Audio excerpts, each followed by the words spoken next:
Hello, my name is Jasmine Lee, and I am not your mama's astrologer. Welcome to the week. Boy, this is the biggest month of the year for astrology, as I said last week, but this week is slightly chiller. Slightly. You know, what's funny is there's still so much going on, but out of the weeks, this one may be the mid point of all of this energy that is around us. And if you are of the vibe that you are feeling this, you are riding this wave, you're feeling this intensity, but you can also see what it's doing for you, then this week is going to be a really great week for some aha moments, some moments of being able to work through and with the energy. And if you are just hating this, you guys, if this month is just sucking balls for you, well, I've got some bad news, because it's going to continue to kind of suck if this is the energy that you're feeling very resistant to, because it's kind of amping up, so to speak. And today and all week, we have all these Cazimis. I feel like Oprah, and you get a Cazimi and you get a Cazimi. And what a Cazimi means is when a planet or point is right in the sun. So it's being highlighted. It's being shown in its full energy and its full light. And we start that pony show with a Cazimi with the North Node. So the sun is highlighting this North Node in Pisces, moving into Aries. It's not there yet. So this Piscean story of, have you been trusting your instincts? Have you been listening to what you really want? Have you been hearing the gentle inklings of your own deep intuition? So today is kind of one of those review days. Have you? I can just see the sun and North Node sitting with their little clipboards being like, so how is this going for you? It's like a little doctor checkup. It's, have you been listening? What are you hearing? What is going on in your systems, both spiritual, emotional, and physically? Like, what is going on with you that is holding you back, making you stop for a minute, making you readjust, making you think about your fate differently?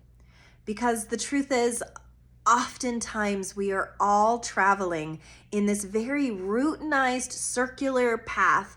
And this is one of those months that really doesn't want that. It's one of those months that is asking you to wear better shoes. It's asking you to dress for all seasons. It's asking you to show up as the best version of yourself for whatever is here, because it's changing all the time. And our instincts are the way that we become extremely flexible and able to move with this energy rather than against it.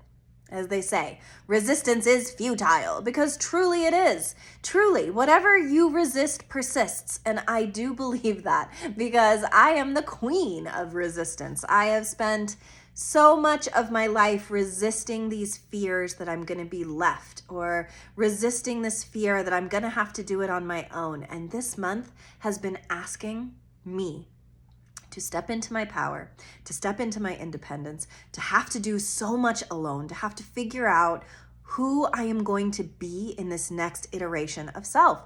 And guys, I'm not enjoying it. It is not fun. It can feel really lonely. It can feel really chocked full of thumbtacks that I just can't stick into the wall.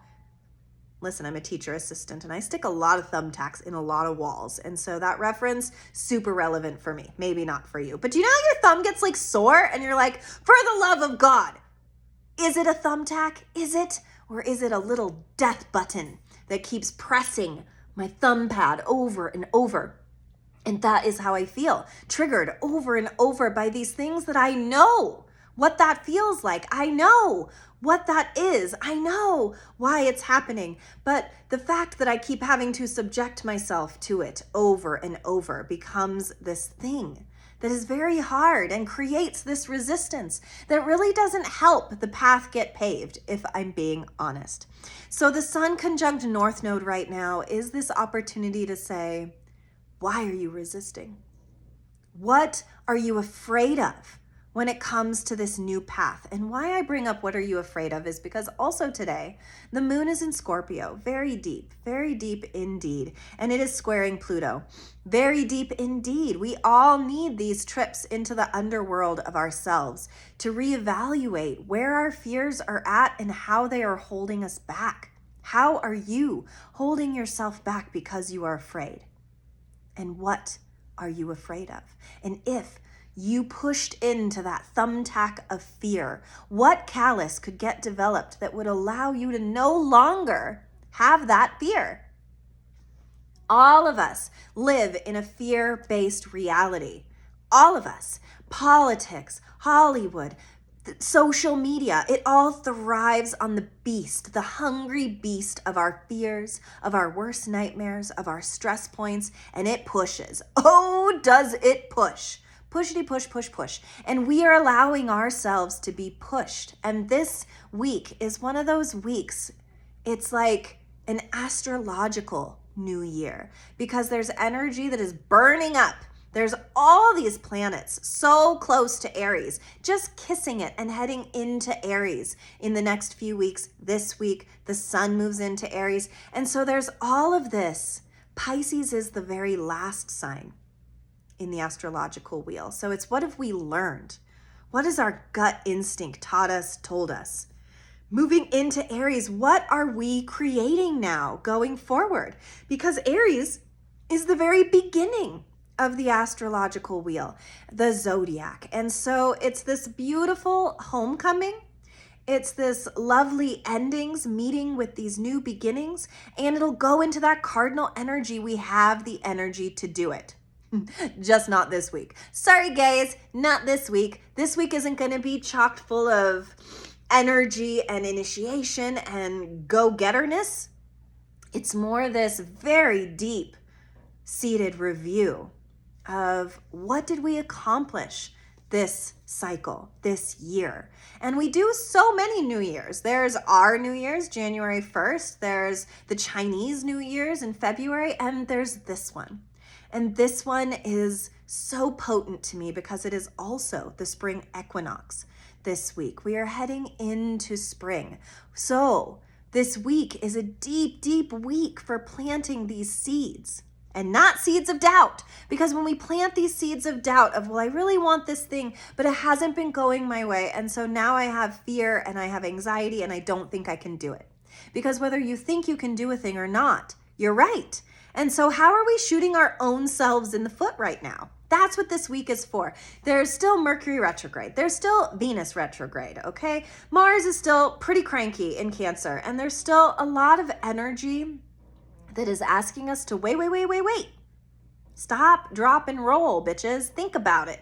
Like, think before you leap. And for some of us, that feels so stifling. It doesn't feel creative. It doesn't feel generative.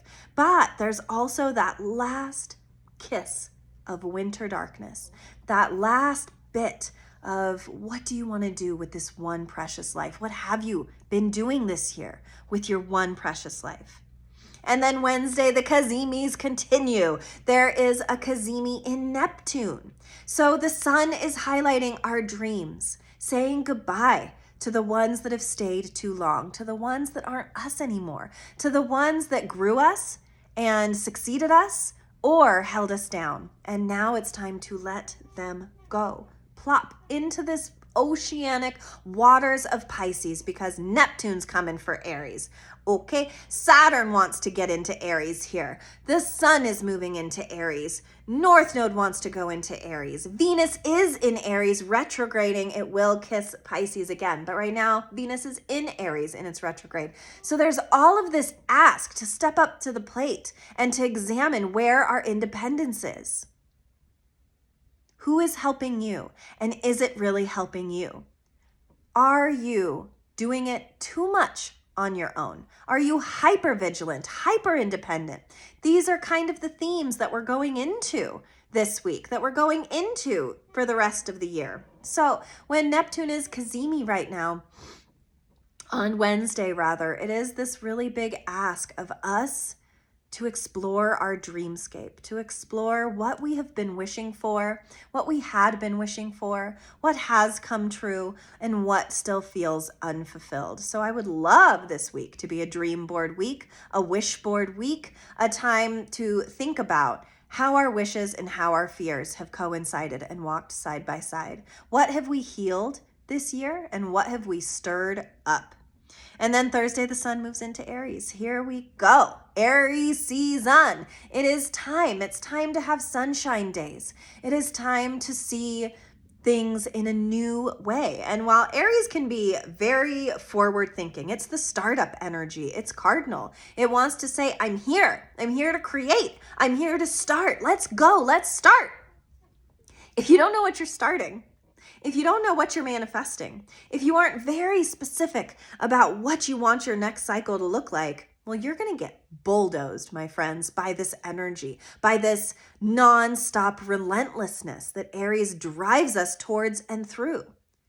So if you're not ready, if you don't have your seatbelt on, if you don't have your protective gear, if you aren't, really ready for an adventure, well, then you're going to shoot yourself in the foot before you even get started. Because also with Saturn and Neptune being all in the mix, and Venus too, it is this big ask of us to shed the things that are holding our wrists. What are you shackled to? Who are you shackled to? And what is keeping you from your highest good?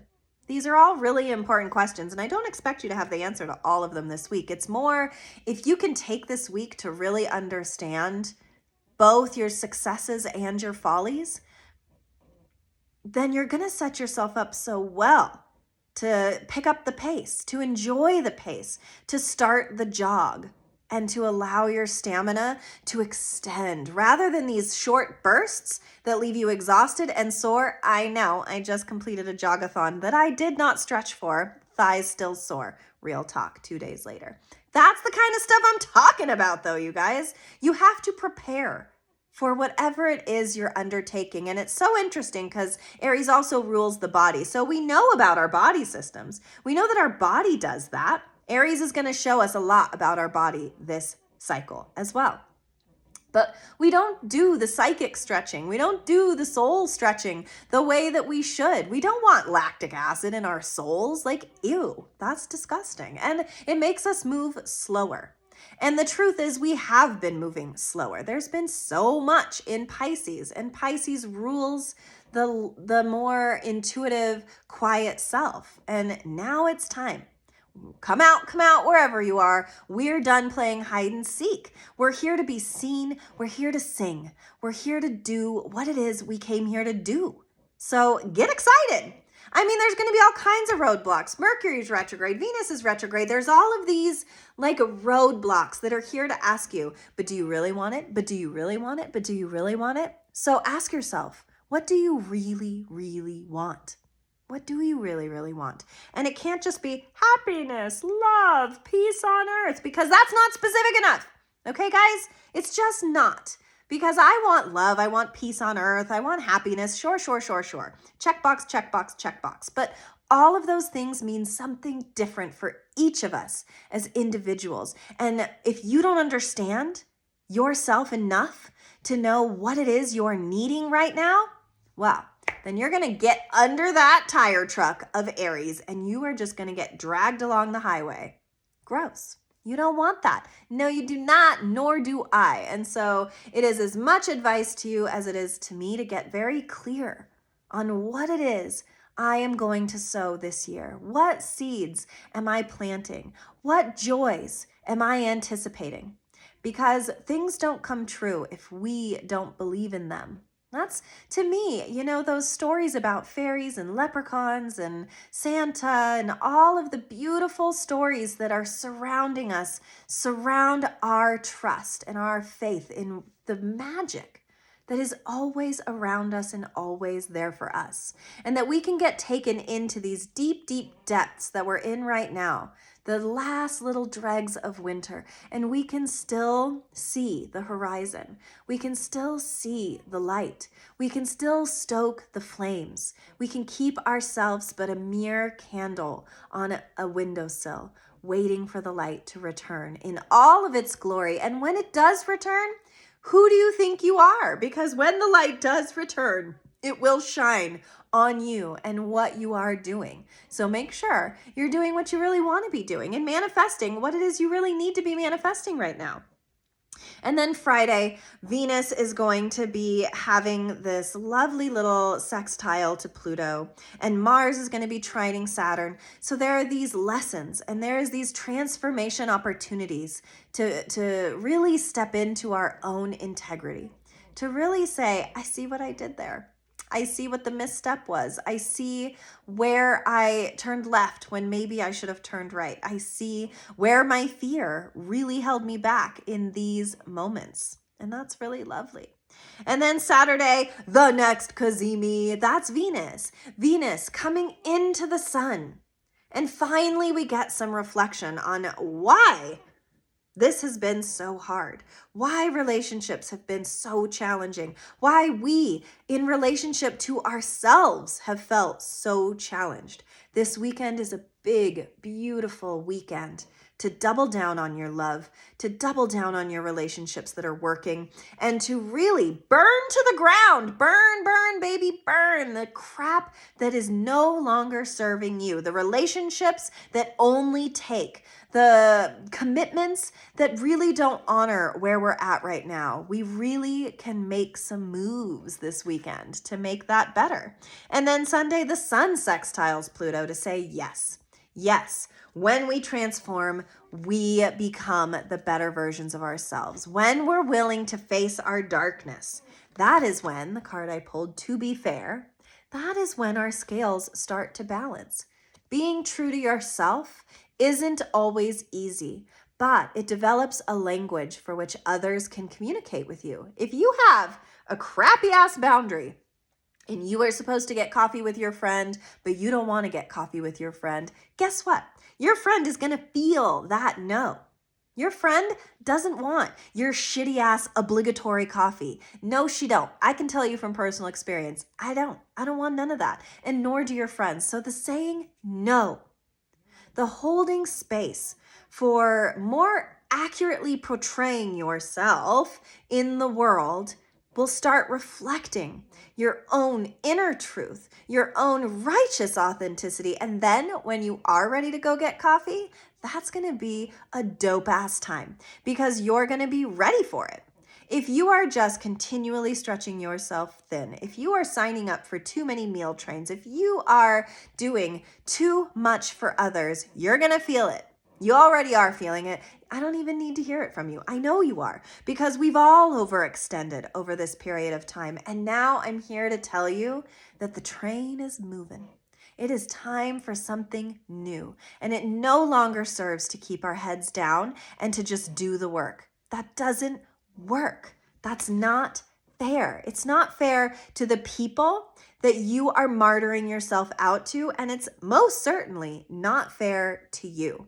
So with this Pisces-Aries exchange, it's time to get the memo. It's time to sit in sacred silence with yourself and really get righteous with what it is you want to do next and who it is you want to do it with. And the rest, deuces. Bye, bitch. No thanks. Ain't got time for that. And it's not personal. I mean, and listen, I'm a Libra. I try to be the nicest, best version of myself to all of the people around me because I love them, because I want them to feel my love, because I want to support my people. But I can honestly tell you that when I am supporting people who are not supporting me back, who are talking behind my back, who don't really want to sit and have coffee with me, who are tired, who are overstressed, and I am not their person, they are messing with my schedule, hanging out with me. We're messing with each other's. I want you to think of yourself as this orb, this beautiful orb of colorful energy. And when you are with people that light you up, there is energy swirling all around us. But then when we are dysregulated, when we need, and we are taking, I want you to imagine you sucking the energy away from the people you love. And then I want you to imagine the opposite. Other people taking from you. What do you think that does over time? And we've all been doing it because we're all told we need to be the perfect mom, the perfect sister, the perfect wife, the perfect friend, the perfect coworker. We're always striving towards these goals that are completely unmeetable because they are untouchable, because we have not made them tangible. We just allow. We just let it roll off our tongue and we say yes, yes, yes. We say yes to things that we should say no to all the time. And I am your loudspeaker saying, this is the boundary week, my dudes. This is the week to cut out the fat. This is the week to only do and work towards what is lighting you up. What will help you be of service to those people that currently you're letting down because you're martyring yourself? That doesn't help anybody. Your yes means nothing if it isn't a hell yes. And so I want you to find your hell yeses this week. And, we're going to be pulled. The dark energy, the dark side is going to be pulling, routine, structure. You said you would. You promised. You have to. You should. The worst word in the world. You should do that. And I want you to hang it all up. And I want you to sit in this week and see what is coming apart at the seams of your life and see how you'd like to stitch it back better. Because when you pull the card to be fair, it is time to come into balance. It is time for the karmic cycle that you have been in to end. And sometimes that ain't pretty. Sometimes that's not fun. And other times it can really hurt. But the more you do it, the more you cut it away, the more you only have room for what it is you truly want to focus on, the more focused you'll be. And focused intention is powerful intention, says Aries. I hope this week is really forcefully wonderful for you, and that even with the Mercury retrograde hangups, even with the Venus retrograde hangups, they all are beautiful stop signs that show you where you need to turn. Left, right? I don't know. I'll be your Cheshire cat this week and say here, there, anywhere, because no matter where you go, there you are. Thank you so much for listening. Like, follow, subscribe, share me, please. I would oh so appreciate that, and I oh so appreciate sitting in space with you these Mondays. Happy St. Patrick's Day.